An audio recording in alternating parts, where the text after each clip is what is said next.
आज मैं आपको पंचतंत्र की एक कहानी सुनाऊंगा जिसका नाम है भूतिया पेड़।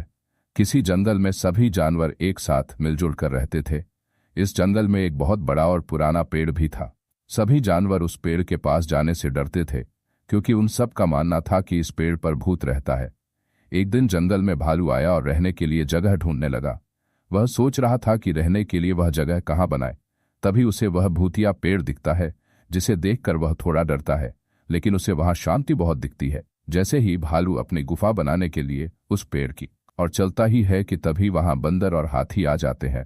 भालू को अकेला देखकर बंदर पूछता है, भाई तुम यहाँ क्या कर रहे हो?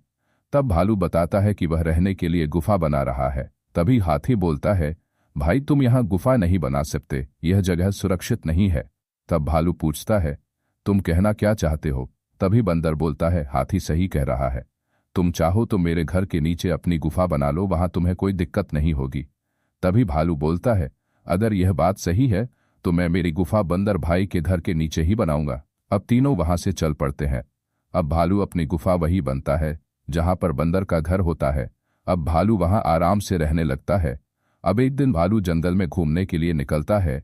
घूमते घूमते वह उसी पेड़ के नीचे पहुंच जाता है और वहां खड़ा होकर सोचने लगता है कि अगर इस पेड़ में कोई भूत रहता है तो मुझे इतने दिनों से दिखाई क्यों नहीं दिया।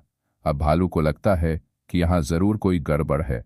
इतना कहते ही पेड़ के अंदर से आवाज आती है कि तुम यहाँ आ तो गए हो लेकिन जा नहीं पाओगे, मैं तुम्हें खा जाऊंगा, मैं तुम्हें खा जाऊंगा। इससे भालू बहुत डर जाता है और वहां से भाग जाता है। गुफा में पहुंचकर बंदर को बुलाता है और कहता है, बंदर भाई मैं अभी बहुत देखा, वही उसे पेड़ के नीचे। तभी बंदर कहता है, भाई मैं तुम्हें उस पेड़ के नीचे जाने से मना किया था, तुम तो भाई अभी नए हो। इस भूत ने पहले भी कई जानवरों को नुकसान पहुंचाया है। अब भालू बंदर से वादा करता है कि वह कभी भी वहां अकेला नहीं जाएगा। अब कभी भी भालू उस पेड़ के पास अकेला नहीं जाता था। एक दिन भालू को जंगल में एक गोरिल्ला दिखता है। उसे देखकर भालू को लगता है कि वह भी नया आया है क्योंकि इससे पहले उसने इसे कभी नहीं। अब भालू उसके पीछे पीछे चल पड़ता है। अब वह देखता है कि गोरिल्ला उस पेड़ पर चढ़ जाता है जिस पर भूत रहता है। यह देखकर भालू बंदर के पास जाता है और जो भी उसने देखा है वह सारा बंदर को बताता है और कहता है शायद गोरिल्ला इस जंगल में नया है।